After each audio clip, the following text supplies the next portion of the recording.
আজকের জুমার খুববার সংক্ষিপ্ত আলোচনার আলোচ্য বিষয় হচ্ছে অন্তর কঠিন হয়ে যাওয়ার কি কারণ এবং এর কি প্রতিকার রয়েছে। আসলে আমরা মানুষ হিসাবে আমাদের যেমনই ভাবে শরীরের বাহ্যিক রোগ রয়েছে, ঠিক তেমনি ভাবে অন্তরেরও রোগ রয়েছে। আপনারা জানেন যে শরীরের বাহ্যিক রোগের চাইতে অন্তরের যে রোগ সেটার ভয়াবহতা অনেক বেশি। বরং অন্তরের রোগের কারণে মানুষ অনেক সময় জাহান্নামে যেতে পারে, যদিও তার শরীরের রোগ কখনোই তাকে জাহান্নামে নিবে না। অথচ আমাদের যদি গুরুত্বের দিকটা বিবেচনা করি, তাহলে দেখা যাবে যে আমরা শরীরের বাহ্যিক রোগের গুরুত্বটাই বেশি দিয়ে থাকি।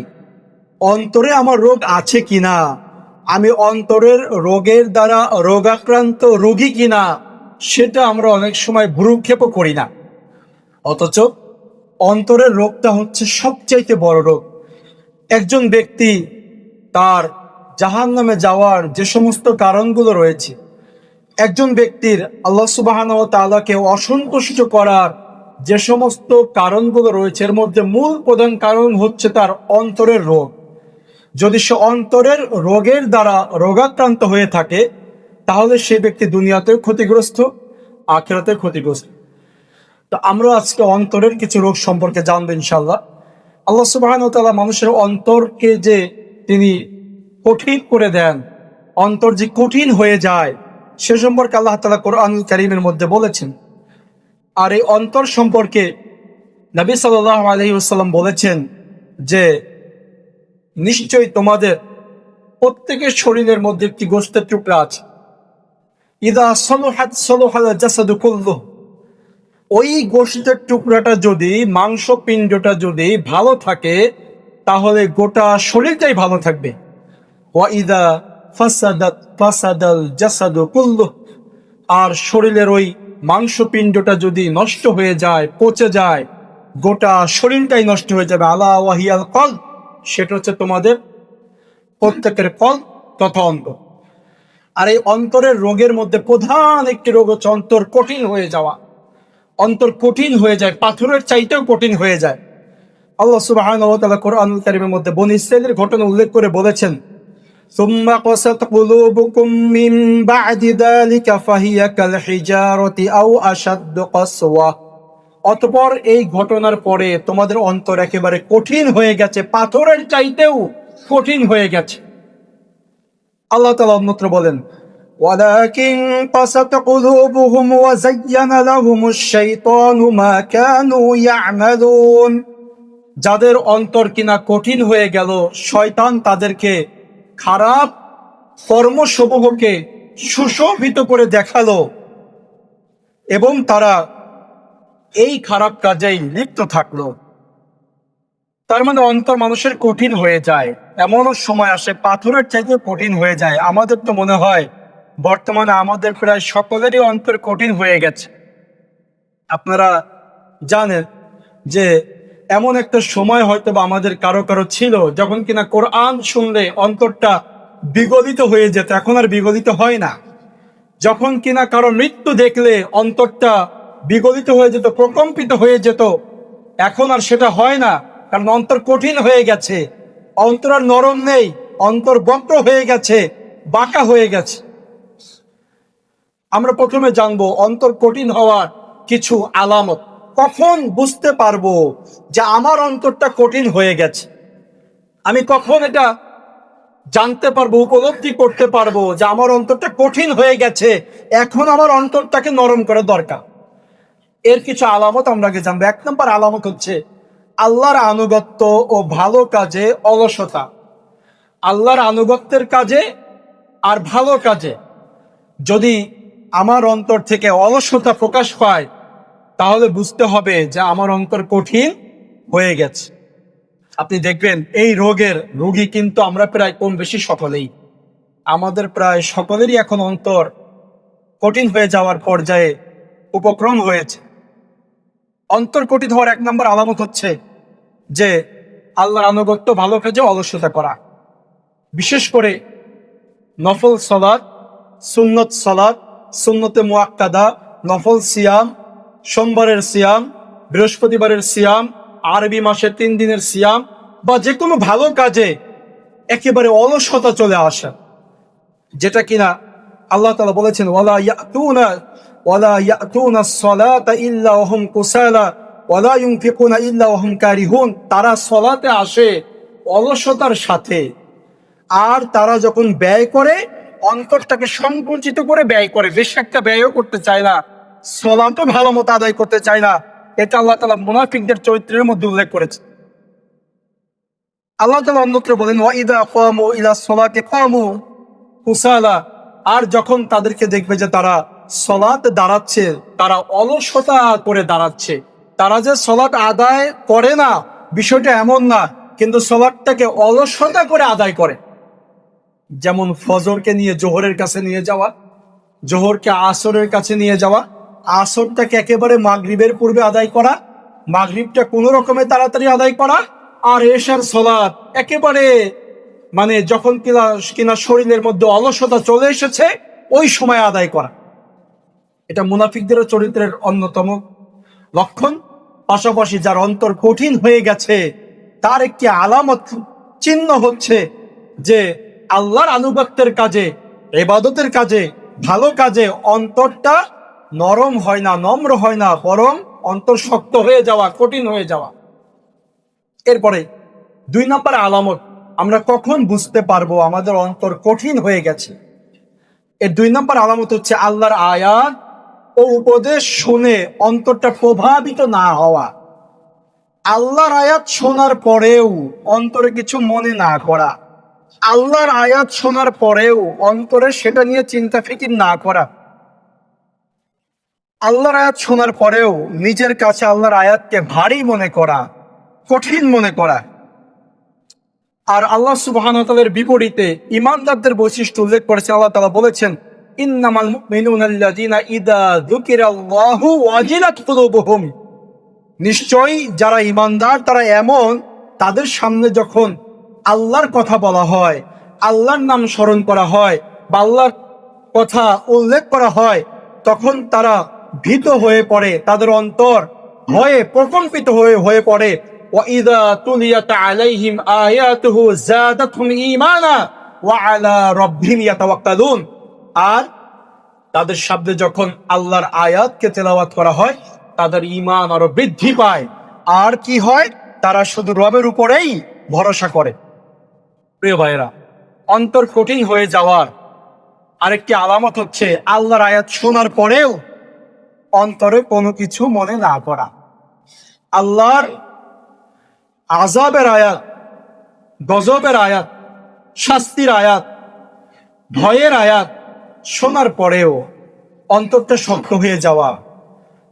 এরপরে 3 নম্বর, অন্তর যে আমার কঠিন হয়ে গেছে কিনা এটা বুঝার আরেকটি আলামত হচ্ছে দুনিয়াতে আল্লাহর গজব, আযাব ও মানুষের মৃত্যু দেখে অন্তরে ভয় না আসা।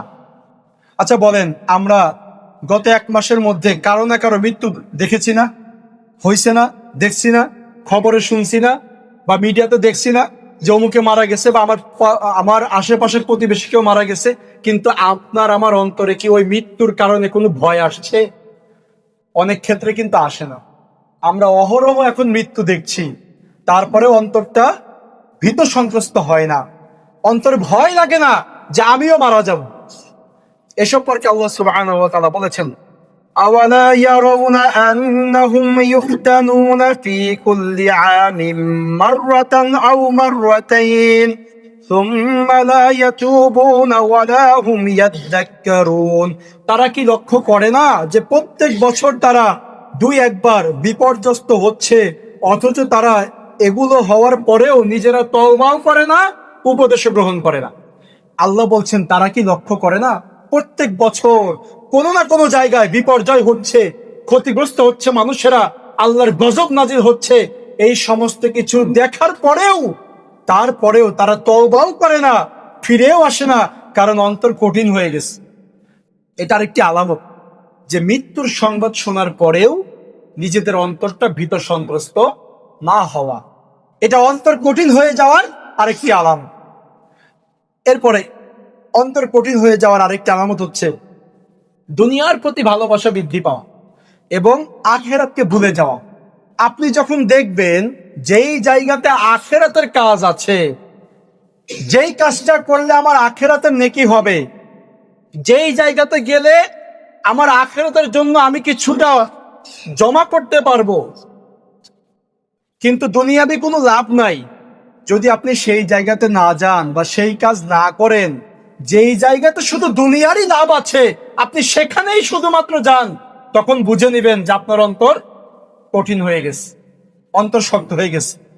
শুধু দুনিয়ার লাভ পাইলেই আমি সেই জায়গাতে যদি দৌড়িয়ে যাই, কিন্তু আখিরাতে লাভ হবে অথচ দুনিয়ার লাভ সেই জায়গা নাই, আমি সেই জায়গাটাকে পরিত্যাগ যখন করব তখন বোঝা লাগবে যে আমার অন্তর কঠিন হয়ে গেছে। এটা আরেকটি লক্ষণ। আরেকটি লক্ষণ হচ্ছে আল্লাহকে সম্মান করা কমে যাওয়া। আল্লাহর যে সম্মান, আল্লাহকে সম্মান করা কমে যাওয়ার অর্থ হচ্ছে এই আল্লাহর আদেশগুলোকে ঠিক মতো পালন না করা, আল্লাহর নিষেধগুলো থেকে বিরত না থাকা, এটাই হচ্ছে আল্লাহকে সম্মান না করা।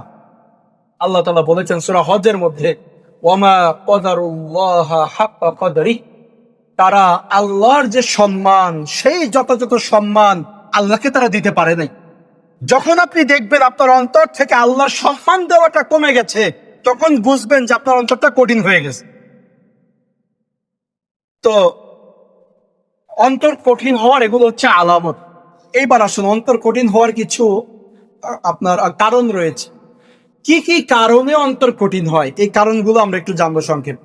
1 নম্বর কারণ হচ্ছে অন্তরকে সব সময় দুনিয়ার কাজে ব্যস্ত রাখা। যেই ব্যক্তি অন্তরকে সবসময় দুনিয়ার কাজে ব্যস্ত রাখবে, ধীরে ধীরে তার অন্তর আখিরাত থেকে সরে যাবে এবং অন্তর শক্ত হয়ে যাবে, কঠিন হয়ে যাবে। যেটা সম্পর্কে একজন বলেছেন যে প্রত্যেক বান্দারই 2টি চোখ রয়েছে। একটি চোখ দিয়ে সে দুনিয়া দেখে, আরেকটি চোখ দিয়ে সে আখিরাত দেখে। যখন কিনা আল্লাহ তাআলা কোনো বান্দার কল্যাণ চান, ভালো চান, তখন আল্লাহ তাআলা তার আখিরাতের চোখটাকে উন্মুক্ত করে দেন। ওই সময়ে বান্দা তার আখিরাতে আল্লাহর কাছে কি কি নেয়ামত আছে সেটা অন্তরের চক্ষু দ্বারা উপলব্ধি করতে পারে। যেমন কোরআনের মধ্যে বলা আছে, ওয়ালিমান খাফা মাকাম রাব্বিহি জান্নাতান, যেই ব্যক্তি কিনা তার রবের সামনে দাঁড়ানোকে ভয় করে তার জন্য রয়েছে 2টি জান্নাত। যখন কেউ এই জান্নাতটার রবকে ভয় করবে, আল্লাহ তার অন্তরের চক্ষুকে খুলে দিবেন এবং সে অন্তর চক্ষু দ্বারা আল্লাহর জান্নাত উপলব্ধি করতে পারবে। জান্নাত তো দেখা যায় না, কিন্তু কি করা যায়? উপলব্ধি করা যায়, উপলব্ধি করতে পারবে। এরপরে অন্তর কঠিন হয়ে যাওয়ার আরেকটি কারণ হচ্ছে অলসতা করা। অন্তর কঠিন হয়ে যাওয়া, যেটা কিনা আল্লাহ সুবহানাহু ওয়া তাআলা বলেছেন কোরআন কারীমের মধ্যে যে অলসতাকারীরা নিজেদেরকে এমন করে ফেলে যে তারা আল্লাহর কোরআন, আল্লাহর আয়াত দেখার পরেও যেন তারা দেখে নাই, শোনার পরেও যেন তারা শোনে নাই, কারণ তারা গাফেল, তারা অলস। আল্লাহ তাআলা বলেছেন, ওয়ালাকাদ দারা'না লিজাহান্নামা কাসীরাম মিনাল জিন্নি ওয়াল ইনস লাহুম কুলুবুন লা ইয়াফকাহুনা বিহা। মানুষের মধ্যে এমন কিছু মানুষ ও জিন যাদেরকে আমি সৃষ্টি করেছি জাহান্নামের জন্য, তাদের বৈশিষ্ট্য হচ্ছে এই, লাহুম কুলুবুন লা ইয়াফকাহুনা বিহা, তাদের অন্তর রয়েছে কিন্তু বোধগম্য শক্তি তাদের নেই। ওয়ালাহুম আয়ুনুন লা ইউবসিরুনা বিহা, তাদেরকে চোখ দেওয়া হয়েছে, চোখ আছে, কিন্তু তারা চোখ থাকতেও আল্লাহর বিধান দেখতে পারে না।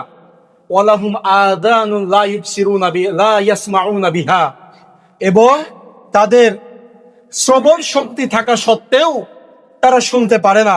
উলাইকা কাল আনআম বাল হুম আদাল, তারা হচ্ছে চতুষ্পদ জন্তুর মতো, বরং তার চাইতেও নিম্ন স্তরের। উলাইকা হুমুল গাফিলুন, আর তারা হচ্ছে অলস, গাফেল। আপনি যত বেশি অলস হবেন অন্তর তত বেশি কঠিন হয়ে যাবে, আল্লাহর ইবাদত থেকে আস্তে আস্তে অন্তরটা সরে যাবে। এই জন্য অলসতাও অন্তর কঠিন হওয়ার অন্যতম একটি উপকরণ, কারণ। এরপরে 3 নম্বর অন্তর কঠিন হওয়ার কারণ হচ্ছে অসৎ বন্ধুদেরকে ভালোবাসা, অর্থাৎ খারাপ লোকদেরকে বন্ধু বানানো এবং তাদের সঙ্গে উঠা বসা করা। আপনারা জানেন কোরআনুল কারীমের মধ্যে আল্লাহ তাআলা বলেছেন যে কিয়ামতের দিন এক শ্রেণীর ব্যক্তিরা আফসোস করবে, আফসোস করে বলবে, হায় আফসোস, ইয়া ওয়াইলাতা লাইতানি লাম আত্তাখিয ফুলানান খলিলা, হায় আফসোস, যদি অমুককে আমার বন্ধু না বানাইতাম। নিজেদের হাতকে কি করবে, নিজেরা দংশিত করবে, কামড়াবে আর বলবে, ইয়া ওয়াইলাতা লাইতানি লাম আত্তাখিয ফুলানান খলিলা, হায় আফসোস, যদি অমুককে আমার বন্ধু রূপে গ্রহণ না করতাম, যদি রাসূলের রাস্তাটাকে নিজের আদর্শ মনে করতাম, আজকে তো তাইলে আমার আর জাহান্নামে যাওয়া লাগতো না। তাহলে অসৎ বন্ধু বানানো এটাও অন্তর কঠিন হওয়ার অন্য একটি কারণ। কারণ মানুষ বন্ধুর দ্বারা কি হয়, বন্ধুর রাস্তায় চলে, বন্ধুর দ্বারাই আপনার প্রভাবিত হয়। বন্ধু যদি নেশাখোর হয়, আপনাকে একদিন ডাকলো, 2 দিন ডাকলো, আপনি তার দ্বারা প্রভাবিত হয়ে নিজেও নেশাগ্রস্ত হয়ে যাবে। বন্ধু যদি বেনামাজি হয়, সে তো যথাসময়ে সালাত আদায় করছেই না, আপনাকেও সে গাফেল করে রাখবে। বন্ধু যদি অসৎ হয়, অবৈধ পথে উপার্জন করে, আপনাকে ধীরে ধীরে সে অবৈধ পথের দিকে ধাবিত করে ফেলবে। এজন্য বন্ধুর একটি প্রভাব মানুষের অন্তরের মধ্যে থাকে, যে কারণে আল্লাহ তাআলা সতর্ক করে বলে দিয়েছেন যে মানুষ, এক শ্রেণীর মানুষেরা কিয়ামতের দিন বন্ধুদের সম্পর্কে হতাশ হয়ে যাবে আর আফসোস করে বলবে, অমুকরে যদি আমার বন্ধু না বানাইতাম। প্রিয় ভাইরা, অন্তর কঠিন হওয়ার আরেকটি কারণ হচ্ছে যে অসৎ লোকদেরকে নিজের বন্ধু বানানো এবং তাদের সঙ্গে উঠা বসা করা, যেটার একটা চমৎকার উদাহরণ নবী সাল্লাল্লাহু আলাইহি ওয়াসাল্লাম দিয়েছেন। তিনি বলেছেন যে মাসালুল জালিসিস সালিহি ওয়াল জালিসিস সুই কামাসালিস সাহিবিল মিস, সৎ সঙ্গী আর অসৎ সঙ্গীর উদাহরণ হচ্ছে আপনার আতর বিক্রেতার মতো, আর আরেকটি কিসের মতো, আপনার কামারের মতো। কারণ আপনি যদি কামারের ওইখানে যান, কিছু না কিছু ধোঁয়া, কিছু না কিছু দুর্গন্ধ, কিছু না কিছু জ্বালানোর পোড়ানোর সেন্ট আপনার সাথে নিয়ে আসবেন। আর যদি আতরওয়ালার ঘরে যান, আতর যদি শরীরে নাও মাখেন, তারপরেও কিন্তু আতরের একটা ঘ্রাণ আপনার শরীরে থাকবেই। ঠিক তেমনি যদি সৎ বন্ধু গ্রহণ করেন, সৎ বন্ধুর যেই উপকারিতা সেটা আপনার মধ্যে কিছুটা হলেও বিস্তার করবে। আর যদি অসৎ বন্ধু থাকে, আপনার অন্তর কিছুটা হলেও কঠিন হয়ে পড়বে অসৎ বন্ধুর কারণে। প্রিয় ভাইরা, এজন্য বাংলাতে একটা প্রবাদ আছে, সৎসঙ্গের স্বর্গবাস, অসৎ সঙ্গের সর্বনাশ। বাস্তবিকও তাই। আপনি দেখেন, আজকে যারা কিনা নেশাগ্রস্ত হয়ে গেছে, আজকে যারা কিনা অবৈধ পথে চলে গেছে, বেপথে চলে গেছে, শুধুমাত্র অসৎ সঙ্গী গ্রহণ করার কারণে তারা রাস্তাকে হারিয়ে ফেলেছে। প্রিয় ভাইরা, এরপর অন্তর কঠিন হওয়ার আরেকটি কারণ হচ্ছে অধিক হারে গুনাহ আর খারাপ কাজ করা। অধিক হারে গুনাহের কাজ করতে করতে মানুষের অন্তর কিন্তু কঠিন হয়ে যায়। নবী সাল্লাল্লাহু আলাইহি ওয়াসাল্লাম বলেছেন যে ইন্নাল আবদা ইদা আখতাআ খাতিআতান নুকিতাত ফি কলবিহি নুকতাতুন সাউদা। নবী সাল্লাল্লাহু আলাইহি ওয়াসাল্লাম বলেছেন, যখন কোনো বান্দা কিনা পাপ করে, গুনাহের কাজ করে, তখন তার অন্তরে একটি কালো দাগ রেখা টেনে যায়, একটি কালো দাগ পড়ে যায়। এবং যখন সে কিনা আল্লাহর কাছে তওবা করে, আল্লাহর কাছে ক্ষমা চায়, তার সেই দাগটা অন্তর থেকে মুছে ফেলা হয়। আবার যখন সে গুনাহের কাজ করে, যদি তার গুনাহের কাজ বাড়তেই থাকে, পাপ কাজ বাড়তেই থাকে, তার অন্তরের কালো দাগটাও বাড়তে থাকে। আর এটাই হলো মরিচিকা, যা কিনা অন্তরকে ঘিরে ফেলে। নবী সাল্লাল্লাহু আলাইহি ওয়াসাল্লাম বলেছেন, যেমন আল্লাহ তাআলা বলেন যে এটা সত্য নয়, তাদের কৃতকর্মই তাদের মনের উপরে মরিচিকা রূপে জমাট বেঁধেছে। তার মানে আপনি খারাপ কাজ করবেন, আপনার অন্তরে মরিচিকা পড়ে যাবে, দাগ পড়ে যাবে। যত বেশি গুনার কাজ করবেন, তত বেশি অন্তরের ভিতরে দাগ পড়ে যাবে। এমন একটি সময় হয়ে যাবে যখন দেখবেন যে আপনার অন্তরে আর ভালোটা গ্রহণ করতে চাচ্ছে না, আপনার অন্তর শুধুমাত্র খারাপের দ্বারাই প্রভাবান্বিত হচ্ছে। এর জলজান্ত একটি উদাহরণ হচ্ছে হাজরে আসওয়াদ। মানুষের গুনাহের কারণে সাদা, জান্নাতের দুধের চেয়ে সাদা পাথর, সেটা ধীরে ধীরে কালো দাগ পড়ে গেছে, কালো হয়ে গেছে। ঠিক তেমনি ভাবে আমাদের অন্তরের কালো দাগটা দেখা যায় না। যদি অন্তরটা দেখা যাইতো, আপনি আমি রাস্তাঘাটে বেরোইতে পারতাম না, আপনার আমার গুনাহের কারণ। কত বেশি যে আপনি আমি গুনাহ করেছি, সেটা যদি মানুষের সামনে প্রকাশিত হয়ে যেত, তাহলে আপনি আমি আর জনসম্মুখে যেতে পারতাম না। যদি অন্তরটা দেখা যাইতো যে আমার অন্তরে কতগুলো কালো দাগ পড়েছে। প্রিয় ভাইয়েরা, এই জন্য আল্লাহর কাছে বেশি বেশি করে তওবা করা, ইস্তেগফার করা, যাতে অন্তরের কালো দাগ মুছে আমার অন্তরটা স্বচ্ছ, সাদা এবং নিষ্কলুষ হয়ে যায়। এই জন্য বেশি বেশি ইস্তেগফার। প্রিয় ভাই, অন্তর কঠিন হওয়ার আরেকটি কারণ হচ্ছে মৃত্যুর কষ্ট ও আখিরাতের আযাবকে ভুলে যাওয়া। মৃত্যুর কষ্ট ও আখিরাতের আযাবকে যেই মানুষ ভুলে যাবে তার অন্তরটা কঠিন হয়ে যাবে। যে কারণে আপনি দেখবেন কোরআনুল কারীমকে যদি আপনি 3টা ভাগ করেন, তার একটা ভাগে রয়েছে শুধুমাত্র আখিরাতের কথা।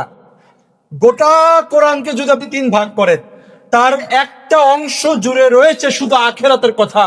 কারণ মানুষ যত বেশি আখিরাতকে স্মরণ করবে, তার অন্তর তত বেশি নরম হবে, আল্লাহর আনুগত্যের দিকে তত বেশি ধাবিত হবে। আর আপনি আখিরাতকে যত বেশি ভুলে যাবেন, আপনার অন্তর তত বেশি গুনাহের কাজে লিপ্ত হবে। এইবার আসেন, অন্তর, আমাদের এই শক্ত অন্তর, কঠিন অন্তর, এটাকে কিভাবে আমরা নরম করতে পারি, অন্তরটা কিভাবে বিগলিত করতে পারি, অন্তরটাকে কিভাবে শক্ত হওয়া অবস্থা থেকে ফিরিয়ে আনতে পারি, এটার কিছু কারণ আমরা জানবো ইনশাআল্লাহ। এর 1 নম্বর কারণ হচ্ছে, এর 1 নম্বর কাজ হচ্ছে আল্লাহকে চিনতে হবে। যে ব্যক্তি আল্লাহকে যত বেশি চিনে, তার অন্তর তত বেশি নরম থাকে। কথা কি বুঝতে পেরেছেন? যে ব্যক্তি আল্লাহকে যত বেশি চেনে, তার অন্তর তত বেশি নম্র থাকে, নরম থাকে, বিগলিত থাকে, বিনয়ী থাকে। এজন্য বেশি বেশি করে আল্লাহকে চিনতে হবে। আল্লাহকে চিনতে হবে, আল্লাহকে চিনার যত উপকরণ সবগুলো গ্রহণ করতে হবে। আর আল্লাহকে চিনা, এটাই হচ্ছে সহিহ আকীদা গ্রহণ করা, আল্লাহ সম্পর্কে সঠিক ধারণা নেওয়া। আল্লাহ সুবহানাহু ওয়া তাআলা বলেছেন, গাফিরিয যামবি ওয়া কাবিলিত তাওবি শাদীদিল ইকাবি যিত তাউল লা ইলাহা ইল্লা হুয়া ইলাইহিল মাসির। আল্লাহ তাআলা তিনি গুনাহকে ক্ষমাকারী, গাফিরিয যামব মানুষের গুনাহগুলোকে, পাপগুলোকে মোচনকারী, ওয়া কাবিলিত তাওব মানুষের তওবা কবুলকারী, শাদীদিল ইকাব তিনি কঠোর শাস্তিদাতা, যিত তাউল তিনি এই সমস্ত কিছুতে সামর্থ্যবান, লা ইলাহা ইল্লা হুয়া তিনি ছাড়া আর কোনো সত্য ইলাহ নাই, উপাস্য নাই, ইলাইহিল মাসির এবং তারই দিকে ফিরে যাইতে হবে। এটা হচ্ছে আল্লাহর পরিচয়। তিনি বান্দার গুনাহকে ক্ষমাকারী, তিনি বান্দার যেই কিনা আল্লাহর কাছে দোয়া, যেই তওবা সেটার কবুলকারী, তিনি বান্দাকে শাস্তিদাতা, তিনি বান্দাকে চাইলে শাস্তি দিতে পারেন, তিনি সমস্ত কিছুর উপরে সামর্থ্যবান, তিনি ছাড়া সত্য কোন ইলাহ নাই, তার দিকে ফিরে যাইতে হবে। ওই আল্লাহকে চেনা লাগবে। যেই ব্যক্তি যত বেশি আল্লাহকে চেনে, সেই ব্যক্তির অন্তর তত বেশি নরম থাকে। যেই ব্যক্তি কিনা মনে প্রাণে অন্তর দ্বারা বিশ্বাস করে নিয়েছে আল্লাহ তাআলা হচ্ছেন সামিউন বাসীর, তিনি সবকিছু শোনেন, তিনি আমাকে সার্বক্ষণিক দেখেন, সেই ব্যক্তি কিন্তু গোপনে থাকতেও গুনাহের কাজে লিপ্ত হতে পারে না। কারণ সে তো জানে যে আল্লাহ আমাকে চেনে, কারণ সে আল্লাহ সম্পর্কে জানে যে আল্লাহ সব দেখে। সে গোপনে থাকতেও গুনাহের কাজে নিজেকে ধাবিত করতে পারেন। এজন্য 1 নম্বর কাজ হচ্ছে অন্তরকে নরম করার জন্য বেশি বেশি আল্লাহ সম্পর্কে জ্ঞান অর্জন করা, আল্লাহকে চিনা। এজন্য দেখেন একটা চমৎকার বিষয়, মাত্র 2-3 মিনিটের একটা আমল আপনার জন্য জান্নাতে রাজপ্রাসাদ বানায়া দেবে। সেটা কি? নবী সাল্লাল্লাহু আলাইহি ওয়াসাল্লাম বলেছেন, কেউ যদি কুল হুয়াল্লাহু আহাদ 10 বার তেলাওয়াত করে, জান্নাতে তার জন্য একটি প্রাসাদ বানানো হয়। সুবহানাল্লাহ, কত মর্যাদা! কেউ যদি কুল হুয়াল্লাহু আহাদ, এই সূরা ইখলাস যদি কিনা আপনার 1 বার পাঠ করে, 10 পারা কোরআনের সওয়াব তার আমলনামায় জমা হবে। সুবহানাল্লাহ, এটা কি এমনি? কারণ এই সূরার মধ্যে কি আছে? মারিফাতুল্লাহ, আল্লাহর পরিচয় আছে। আল্লাহর গোটা পরিচয় একটা সূরার মধ্যে ইনক্লুড করে দেওয়া হয়েছে। কুল হুয়াল্লাহু আহাদ, বলুন আল্লাহ এক, তার মানে অদ্বিতীয় আর কোনো কিছু নাই। আল্লাহুস সামাদ, তিনি অমুখাপেক্ষী, তিনি কারো মুহতাজ নন, তিনি কারো মুখাপেক্ষী নন, তিনি অমুখাপেক্ষী, সবাই তার মুখাপেক্ষী। লাম ইয়ালিদ ওয়া লাম ইউলাদ, তিনি কাউকে জন্মও দেননি, কারো থেকে জন্ম নেননি। এই ফাংশন তার মধ্যে নাই। এটা হচ্ছে তার সৃষ্টির ফাংশন, এটা স্রষ্টার ফাংশন নয়। ওয়ালাম ইয়াকুল লাহু কুফুয়ান আহাদ, তার সঙ্গে কোনো কিছুর বিন্দুমাত্র তুলনা চলবেই না। তিনি কোনো কিছুর তুলনাকারী মেসাল যোগ্য নন, তিনি কোনো কিছুর উদাহরণই নন। প্রিয় ভাইয়েরা, এজন্য আল্লাহ সম্পর্কে আপনি যত বেশি জানবেন, আপনার অন্তর তত বেশি বিগলিত হবে, নরম হবে। আপনি তত বেশি কান্না করতে পারবেন, আল্লাহর কাছে চাইতে পারবেন, ক্ষমা চাইতে পারবেন। আপনি তত বেশি গোপনে থাকলেও গুনাহের কাছ থেকে নিজেকে বিরত রাখতে পারবেন, কারণ আপনি আল্লাহকে চিনেন যে তিনি আপনাকে দেখছেন। এই জন্য আল্লাহ সম্পর্কে 1 নম্বর জ্ঞানার্জন করা। এতে করে কি হয়? এতে করে অন্তর নরম হয়, অন্তর বিগলিত, অন্তর কঠিন হওয়া অবস্থা থেকে ফিরে আসে। 2 নম্বর হচ্ছে বেশি বেশি করে আল্লাহ তাআলার যে বাণী, যে কালাম, যে কোরআনুল কারীম, সেটাকে তেলাওয়াত করা। কারণ আল্লাহ তাআলা বলেছেন, আল্লাযীনা ইযা যুকিরাল্লাহু ওয়াজিলাত কুলুবুহুম ওয়াস-সাবিরিনা আলা মা আসাবাহুম। বিনয়ী হলো তারা যাদের অন্তর আল্লাহর নাম স্মরণ করা হলে ভীত হয়, এবং যারা তাদের বিপদ আপদে ধৈর্য ধারণ করে। আপনার অন্তরটা আল্লাহর স্মরণ দিয়ে ব্যস্ত রাখতে হবে। আর আল্লাহর স্মরণের সবচাইতে বড় মাধ্যম হচ্ছে কোরআনুল কারীম। বেশি বেশি করে কোরআন তেলাওয়াত করা। আমরা সময় পাইলে তো কোরআন তেলাওয়াত করি না, অন্যান্য অনেক কিছু করি। এজন্য একটু সময় পাইলে কোরআন তেলাওয়াত করে, এতে করে অন্তর বিগলিত হয়, অন্তর নরম হয়। বেশি বেশি করে সুযোগ পাইলেই, যখনই সুযোগ পাবেন তখনই কোরআন তেলাওয়াত করবেন। কোরআন তেলাওয়াত করে, এটা হচ্ছে সবচাইতে আল্লাহকে স্মরণ করার বড় মাধ্যম। আল্লাহর কালাম, আমরা অনেকে আল্লাহর কালাম তো শুদ্ধ করে পড়তেই পারি না, তেলাওয়াত তারও দূরের কথা। এজন্য আল্লাহর কালাম বেশি বেশি করে তেলাওয়াত করতেই হবে। এটা হচ্ছে অন্তরের রোগকে নিরাময় করে, অন্তরের রোগ নিরাময় করে। কোরআন দ্বারা অন্তরের রোগ দূরীভূত হয়, অন্তরের রোগ দূর হয়, অন্তরের রোগ নিরাময় হয় কোরআন দ্বারা। এজন্য বেশি বেশি কোরআন তেলাওয়াত করা। এরপরে অন্তরকে আখিরাতের চেতনায় উজ্জীবিত রাখা। আমি যে মারা যাব, আমার যে মৃত্যু হবে, এই দুনিয়া যে কিছুই না, এই দুনিয়া যে তুচ্ছ, নগণ্য। দুনিয়া শব্দের অর্থই তুচ্ছ, নগণ্য। আমি এই দুনিয়াতে কেউ চিরস্থায়ী থাকে নাই, নিজেও থাকতে পারবো না। দুনিয়া থেকে চলে যাইতে হবে, আখিরাতটা আমার মূল জায়গা, সেইটা অন্তরের মধ্যে রাখতে হবে। এর চমৎকার একটা উদাহরণ দিয়েছেন রাসূলুল্লাহ সাল্লাল্লাহু আলাইহি ওয়াসাল্লাম। বলেছেন, তিনি বলেছেন, ওয়াল্লাহি, আল্লাহর কসম, মা মাসালুদ দুনিয়া ফিল আখিরাতি ইল্লা মাসালু মা ইয়াজআলু আহাদুকুম ইসবাহু ফিল ইয়াম ফালইয়ানদুর বিমা ইয়ারজি। আল্লাহর কসম, আখিরাতের তুলনায় দুনিয়ার উদাহরণ হচ্ছে এইরকম, তোমাদের কেউ যদি আখিরাতের তুলনায় দুনিয়াকে দেখতে চায়, সে যেন সমুদ্রের মধ্যে নিজের আঙ্গুলকে ডুবিয়ে দেয়। এরপরে যখন আঙ্গুল উঠাবে, যতটুকু আঙ্গুলের মাথা থেকে পড়বে ওইটা হচ্ছে দুনিয়া, আর গোটা সমুদ্র হচ্ছে আখিরাত। কথা কি বুঝতে পারছেন? এই যে আমাদের অনেকেই যায় না, ঘুরতে যায় না কক্সবাজার, বিভিন্ন সমুদ্র সৈকতে, গোটা সমুদ্র একটা আঙ্গুলকে ডুবিয়ে দিয়ে আঙ্গুল উঠানোর পরে কতটুকু পড়লো, ওইটা হচ্ছে দুনিয়া, আর বাকিটা হচ্ছে আখিরাত বা তার চাইতেও বেশি। এটা একটা উদাহরণ মাত্র বোঝানোর জন্য। নবী সাল্লাল্লাহু আলাইহি ওয়াসাল্লাম বলেছেন যে ফালইয়ানদুর, সে যেন লক্ষ্য করে, বিমা ইয়ারজি, সে কতটুকু আঙ্গুলের মধ্যে নিয়েছে, ওইটাই হচ্ছে দুনিয়া, আর গোটা সমুদ্র পড়ে আছে আখিরাত। এজন্য মানুষেরা আখিরাতের দিন আফসোস করবে যে দুনিয়াতে মাত্র আমরা সামান্য কিছু সময় দুনিয়াতে থাকলাম, তাই এত গুনাহের কাজ করে আসলাম। হায় আল্লাহ, দুনিয়ায় আবার পাঠিয়ে দাও, একটা সেজদা যে দিব আর উঠাবো না। প্রিয় ভাইরা, আখিরাতের একটা দিন হবে দুনিয়ার 50,000 বছরের সমান। আখিরাতের একদিন যদি দুনিয়ার 50,000 বছরের সমান হয়, তাহলে দুনিয়ায় আমাদের এই 60-70 বছর আখিরাতের তুলনায় মাত্র কয়েকটা সেকেন্ড মাত্র। তখন আফসোস হবে, হায় আফসোস, মাত্র এইটুকু সময় দুনিয়াতে থাকলাম, তাতেই আমার এত পাপের পাহাড় জমায়ে ফেলছে। এজন্য অন্তরকে নরম, আল্লাহমুখী রাখতে চাইলে অন্তরকে আখিরাতমুখী করতে হবে, আখিরাতের চেতনায় উজ্জীবিত করতে হবে। 4 নম্বর হচ্ছে মৃত্যু ও মৃত্যু পরবর্তী অবস্থার কথা স্মরণ করা। এটা আপনি যত বেশি মৃত্যুর কথা স্মরণ করবেন, তত বেশি অন্তরটা নরম হয়ে যাবে। ওসমান রাদিয়াল্লাহু আনহু, তিনি যখনই কিনা গোরস্থানের সামনে যেত, কবরস্থানের সামনে যেত, মাকবারার সামনে যেত, তখনই তার অন্তরটা বিগলিত হয়ে যেত, তার চোখ দ্বারা অটোমেটিক পানি পড়তে থাকত। কারণ তিনি মৃত্যুকে স্মরণ করতেন। এরপরে অন্তর নরম করার আরেকটি মাধ্যম হচ্ছে, উপকরণ হচ্ছে যে বেশি বেশি করে কবর জিয়ারত করা, বেশি বেশি করে কবর জিয়ারত করা এবং কবরে শায়িত ব্যক্তিদের অবস্থা চিন্তা করা যে তারা কি অবস্থায় আছে। যেমন বলা হয়েছে, যে ব্যক্তি কিনা কবরের মধ্যে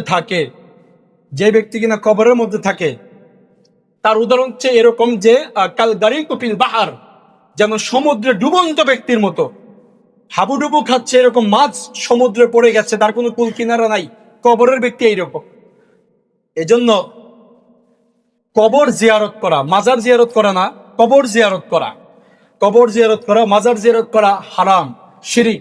কবর জিয়ারত করা এবং মৃত্যুর কথা, যেই ব্যক্তি কবরে রয়েছে তার কথা স্মরণ করা, যে সেই ব্যক্তি কি অবস্থায় আছে, আমাকে তো একদিন এই জায়গাতে আসতেই হবে, অবশ্যই আসতে হবে, মৃত্যু আমার হবেই, এটাকে স্মরণ করা। এটাতে কি হয়?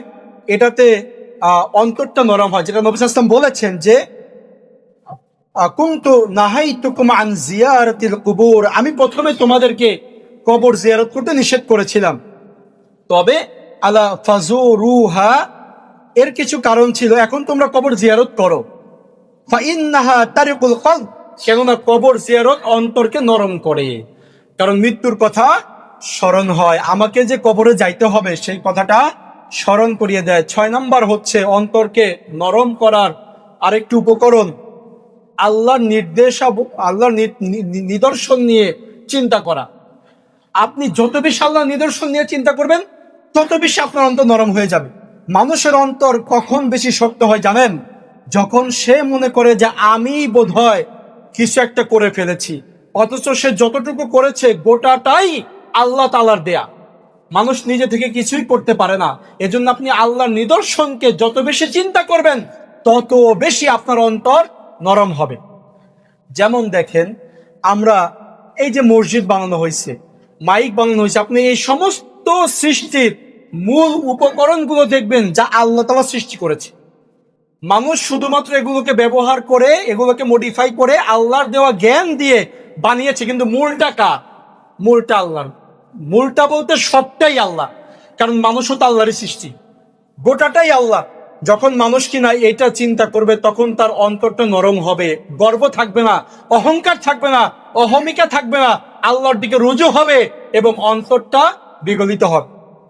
এরপরে 7 নম্বর হচ্ছে বেশি বেশি করে আল্লাহর জিকির করা ও আল্লাহর কাছে মাফ চাওয়া, আল্লাহর কাছে ক্ষমা চাওয়া। যেই কারণে নবী সাল্লাল্লাহু আলাইহি ওয়াসাল্লাম তিনি দিনের মধ্যে 100 বারেরও বেশি ইস্তেগফার করতেন।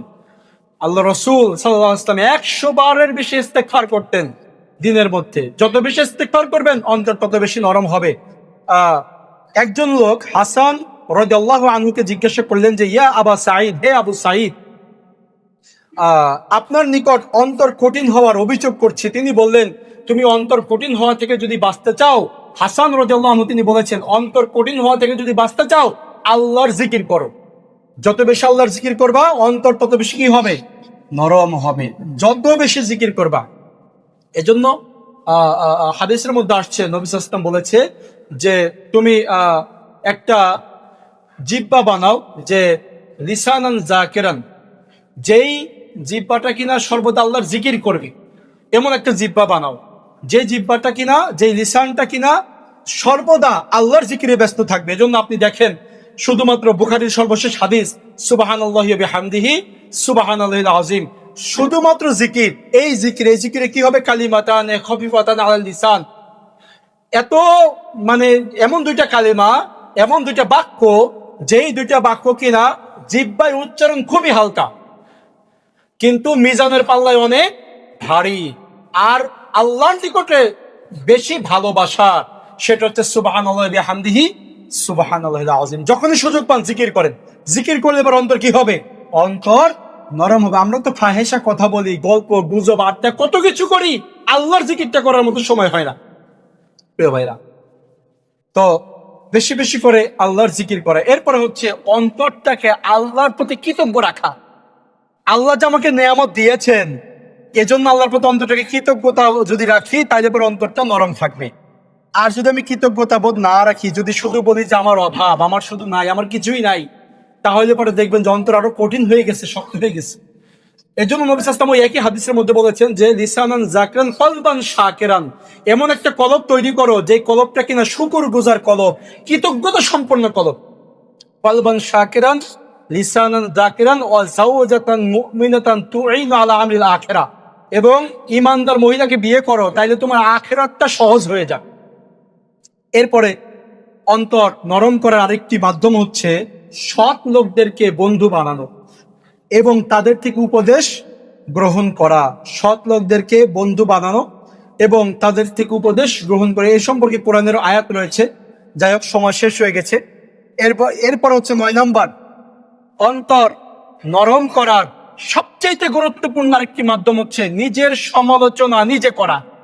অর্থাৎ আমার কি কি ভুল আছে, তাজকিয়াতুন নফস, নিজের নফসকে পরিশুদ্ধ করা। মুহাসাবাতুন নফস, নিজের নফসের হিসাব নিজে কষা, যে আমার কি কি ভুল আছে, আমার কি কি কমতি আছে, আমি কি কি গুনাহের কাজে লিপ্ত আছি, আমার কোন কোন জিনিসে ঘাটতি আছে। শুধু অন্যের ঘাটতি দেখা না, অন্য মানুষে কি করলো, অমুকের এই ভুল, অমুক এটা বুঝে নাই, অমুক এটা করে নাই, সব বাদ দেন, নিজেরটা আগে দেখেন প্রিয় ভাইয়েরা, যে আমার ভিতরে কোনটার ঘাটতি আছে। কারণ আমার হিসাব তো আমাকে দিতে হবে। আমি কোনটা ঘাটতি রাখছি, আমার কোনটার অপূর্ণতা আছে, আমি কোন গুনাহের মধ্যে ডুবে আছি, নিজেরটা আগে চিন্তা করা লাগে। এটা হচ্ছে মুহাসাবাতুন নফস, নিজের নফসের হিসাব নিজে কষা। আমরা তো মানুষের নফসের হিসাব কষি, মানুষেরটা দেখি, কিন্তু নিজের সম্পর্কে বেমালুম থাকি, নিজেকে ভুলে যাই। এজন্য নিজের সম্পর্কে হিসাব নেওয়া, মুহাসাবাতুন নফস, নিজের হিসাব নিজে নেওয়া, যে আমার কি ভুল আছে। যেই ব্যক্তি নিজের ভুল নিজে ধরতে পেরেছে, শুধরিয়ে নিতে পেরেছে, সেই ব্যক্তি সফল। যেটা কিনা আল্লাহ তাআলা সূরা শামসের মধ্যে বলেছেন, কদ আফলাহা মান যাক্কাহা, সেই ব্যক্তি সফল যে নিজেকে পরিশুদ্ধ করেছে। এজন্য নিজেকে পরিশুদ্ধ করা, এটা অন্তর নরম করার আরেকটি বড় মাধ্যম। সর্বশেষ অন্তর নরম করার আরেকটি মাধ্যম হচ্ছে আল্লাহর কাছে দোয়া করা। আল্লাহর কাছে কি করা? দোয়া করা। ইয়া মুকাল্লিবাল কুলুব সাব্বিত কলবি আলা দীনিক, হে অন্তর সমূহের পরিবর্তনকারী, আমার অন্তরকে আপনার দ্বীনের দিকে রাখেন। তারপরে আপনি দোয়া করবেন যে আল্লাহুম্মা মুসাররিফাল কুলুব সররিফ কুলুবানা আলা তাআতিক, আল্লাহর আনুগত্যের দিকে যেন অন্তরটাকে তিনি ধাবিত করে রাখেন, সেজন্য দোয়া করেন। বেশি বেশি করে দোয়া করা, যে ইয়া মুকাল্লিবাল কুলুব সাব্বিত কলবি আলা দীনিক, আল্লাহুম্মা মুসাররিফাল কুলুব সররিফ কুলুবানা আলা তাআতিক, বেশি বেশি করে আল্লাহর নিকটে দোয়া করা। প্রিয় ভাইরা, এতক্ষণ যাবত যতটুকু আলোচনা হলো, এটা হচ্ছে অন্তরের রোগ সম্পর্কে আলোচনা। অন্তর কঠিন হয়ে যাওয়া, এটা কিন্তু অন্তরের একটা রোগ। আমরা বাহিরের রোগ নিয়ে খুব ব্যস্ত থাকি, যে শরীরের দেহের রোগটা সারাইতে হবে, কিন্তু অন্তরের রোগ হচ্ছে বড় রোগ। অন্তরের রোগের কারণে মানুষ জাহান্নামী হয়, অন্তরের রোগের কারণে মানুষ ঈমান হারিয়ে ফেলে, অন্তরের রোগের কারণে মানুষ মুনাফিক হয়, অন্তরের রোগের কারণে মানুষ ফাসিক হয়। আমরা যেন অন্তরের রোগটাকে নিরাময় করতে পারি আল্লাহর কালাম দ্বারা, আল্লাহর পক্ষ থেকে আসা উপদেশ দ্বারা, নবী সাল্লাল্লাহু আলাইহি ওয়াসাল্লামের হাদিস দ্বারা, দোয়ার মাধ্যমে। আল্লাহ তাআলা আমাদেরকে সেই তৌফিক দান করুন। আল্লাহুম্মা আমিন। ওয়া আখির দাওয়ানা আনিল হামদুলিল্লাহি।